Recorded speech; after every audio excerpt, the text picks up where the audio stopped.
ఒక్కసారి ప్రార్థన చేయండి, నాన్నతో మాట్లాడండి. 2 శ్రేష్టమైన విషయాలు నీకు నాకు లాభం చేకూర్చున్నట్లు దేవుణ్ణి మనం సమీపించాలి, నాన్నని సమీపించాలి.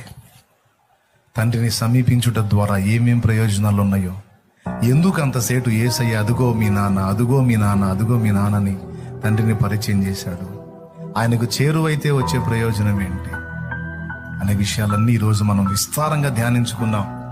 ఇంటికి పోయి మళ్ళా మీకు ఇంట్రెస్ట్ ఉంటే ప్రశాంతంగా ఉండి మళ్ళా పెట్టుకొని వినండి, మళ్ళా పెట్టుకొని వినాల్సిన అంశం ఇది. వినాలి, నువ్వు బలపడాలి, నువ్వు బాగుపడాలి, అనేకుల్ని బాగు చేయాలి, అనేకుల్ని కనికరించాలి, శ్రేష్టమైన వ్యక్తిత్వంలోనికి రావాలి.